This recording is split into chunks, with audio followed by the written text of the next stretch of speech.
Hey guys, Brian here with install-crown-molding.com.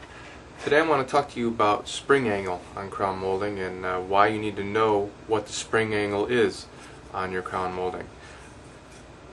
First of all, spring angle is the angle at which the molding sits off of the wall. So if you look at this molding and take this framing square, call this the ceiling, this the wall. When the crown molding sits on there, like so, this angle from the wall to the molding is your spring angle. So why do you need to know that? What does it really matter what the spring angle is for crown molding? Well, it matters when you're cutting crown molding. And when you're cutting crown molding flat on your miter saw with a bevel, you need to know what your spring angle is, because when you're looking at the angles on your angle chart, it's going to ask you whether it's a 52-38 spring angle crown molding or a 45-45.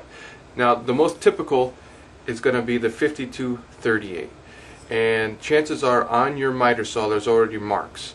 You know, if you have a miter saw that has a bevel, there's already a mark. So on a 52-38 spring angle crown molding, your miter cut is going to be 31.62 and your bevel is going to be 33.86. And keep in mind, this is when your molding is laying flat on the saw. So which spring angle does your crown molding have? Well, I'm going to tell you, most of the time it's going to have the 52-38. 90% of the time crown moldings I've done 52-38. That's why most of your compound miter saws come with that measurement already on there. That marking's already notated on the saw. So how can you tell? Well, one easy way is if you take a framing square, you put the side down, that goes down obviously, and the side up, and you take a look at the measurements. On this I have down the wall 1.5 inches and across the ceiling 1.25 inches. So right there, that would tell me that the measurements are different, and this is a 52-38. If you look at that profile, if you have a crown molding that looks like this, is very common crown molding style profile, it's going to be 52-38, but you could check that now. Here's a little different crown molding.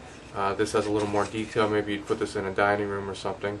The more detailed side on a crown molding always is the part that goes on the wall, so this one would sit like this, and when I put this on my framing square, get it nice and straight, I've got 2 5/8 down the wall and 2 5/8 across the ceiling. So I have equal measurements down and across.